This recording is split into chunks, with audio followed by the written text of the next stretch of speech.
as mães. Existe o desgaste, a insegurança e até mesmo o estresse. Mas o período de transição entre o aleitamento e as primeiras papinhas também causa muito nervosismo. Qual é o melhor momento para começar a substituir o leite materno?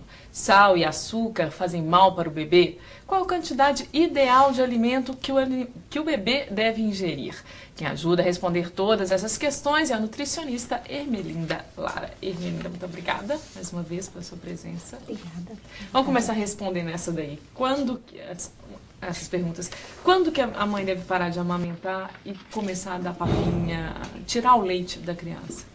Depende muito da dieta que a criança está recebendo, né? O leite materno exclusivo, ele deve ser dado pelo menos até os primeiros 6 meses de vida. A partir dos 6 meses de vida é que a gente começa a introduzir os outros alimentos. Muitas mães têm medo, falam assim, poxa, mas só o leite vai estar sustentando, entre aspas, a criança. Só o leite é suficiente. Só o leite é suficiente, né? No período do verão, quando assim, as temperaturas estão mais altas, você pode até complementar com água.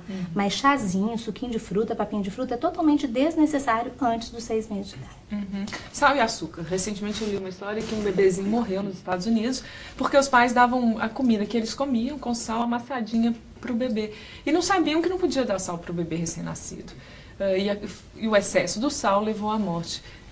Que zelo, que preocupação os pais devem ter quanto a isso? A orientação que a gente dá para os pais é o seguinte, os próprios alimentos que a criança consome no dia a dia, eles têm sódio, tá? E normalmente eles atendem à necessidade de sódio do bebê, tá? O sal extra, que é o cloreto de sódio, que a gente adiciona na sopinha de legumes, ele pode até ser usado, mas em quantidades muito pequenas para dar sabor à comida, principalmente quando a criança rejeita os alimentos. Ele tem dificuldade para introduzir os alimentos sólidos, os alimentos temperados, você pode até utilizar, né? Mas você usa sempre uma erva, uma cebola, um pouquinho de alho e o mínimo possível de sal de adição, tá? Porque os próprios alimentos contêm sódio. O mesmo vale para o açúcar?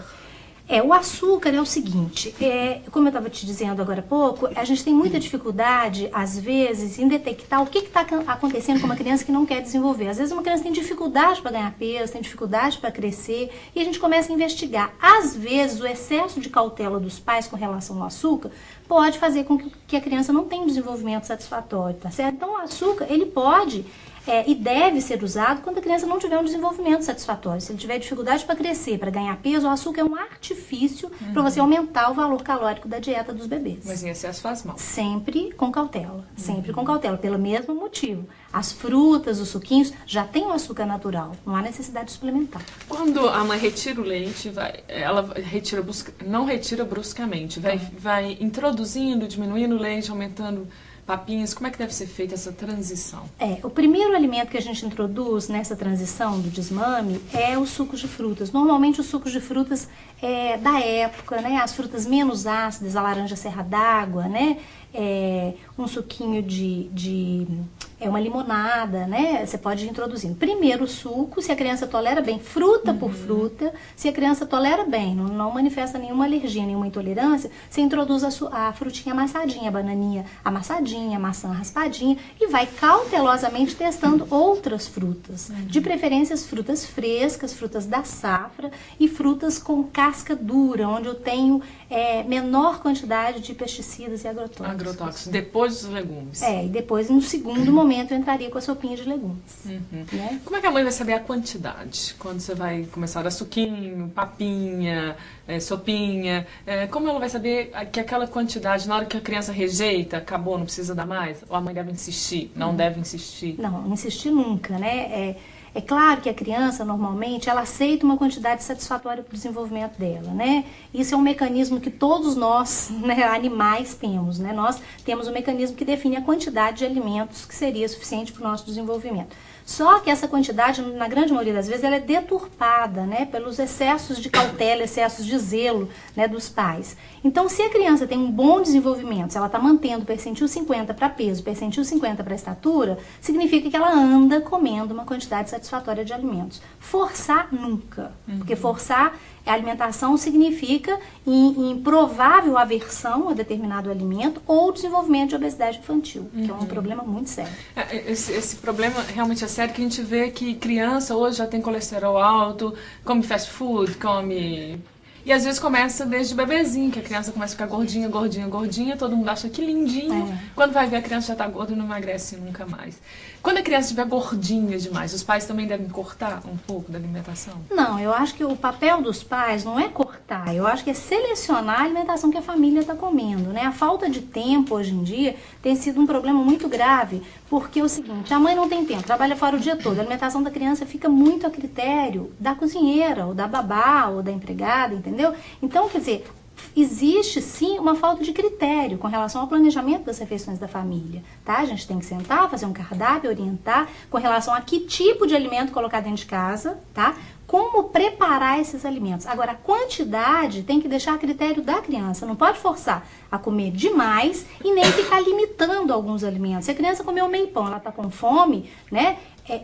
Não tem problema nenhum ela comer mais meio pão, por exemplo, tá? Você tem que deixar a quantidade a critério da criança, quer dizer, ela vai comer uma quantidade suficiente para satisfazer a fome, tá? Basicamente seria isso. Tá, e quando a criança, vamos pular do bebê para a criança, quando a criança já está na escola e está comendo muita bobagem, ela vai ter que fazer uma reeducação, porque senão vai ser um adulto obeso, obviamente. Exatamente. Forçar a criança a fazer regime é pior?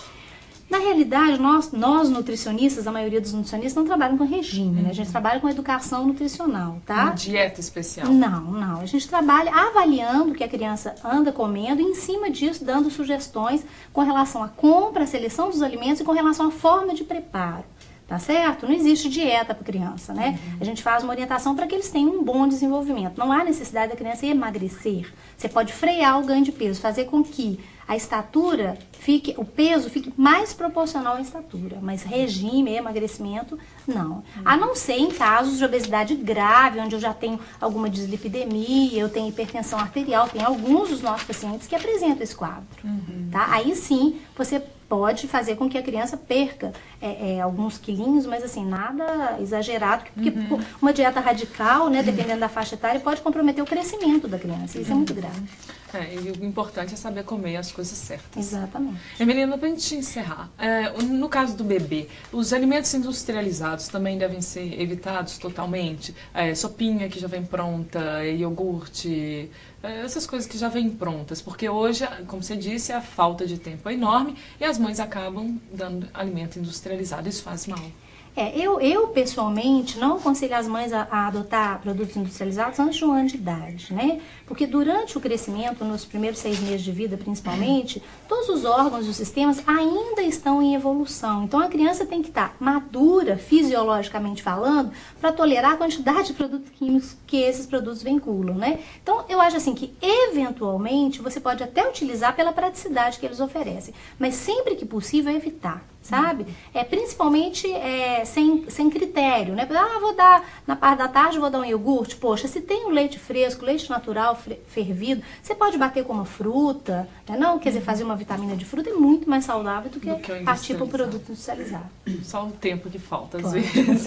Emelina, muito obrigada pela sua presença. Quer deixar um telefone, uma referência? Hoje você trabalha com dieta personalizada. Exatamente.